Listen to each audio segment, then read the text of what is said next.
Hammaga assalomu alaykum. Ertaga Xudo xolasa dam olishga ketmoqchimiz. Shunga korzinka bo'ldamlik narsalar zakaz qildim. Hozir ochamiz.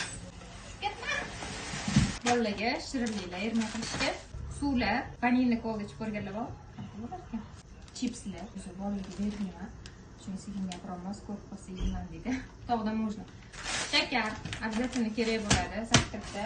Qum, bu ham завтракda. Ovqat qilishga pripravalar, kofelar shuncha. Ko'pchilik bo'lamiz. Chek. Mana sosiska oldim.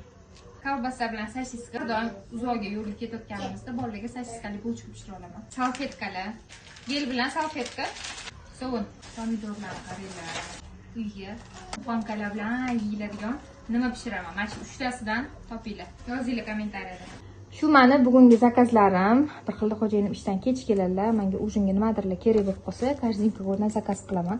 Masalan, men pomidor qaranglar, upakovkalari, o'zi svejiyligini, men zelenlarni bugun menga kerak bo'ladi. И korzinka go приложение kirganinglarda skidka отделы bor. O'sha yerga hamma skidkadagi narsalarni yig'ib qo'yishgan. Mana shunaqa joydan tanlab olaman. Menga ancha arzonga tushadi. Masalan, men bu pechenkalar, barni skidkada ekan, sosiskalar, xullas har xil tovarlarni topsanglar bo'ladi. И ro'zg'oringiz 250 mingdan oshsa, 10-etajda tursanglar ham hech qanaqa pretenziyasiz eshigini tagigacha olib chiqib berishadi.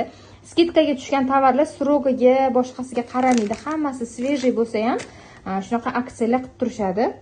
Shu uchun ham men ham o'rganib oldim shu servisdan foydalanishni. Xullas, endi bularni hammasini joylab qo'yaman. И, kстати, topdinglarmi nima ovqat qilishimni bugun o'zingga?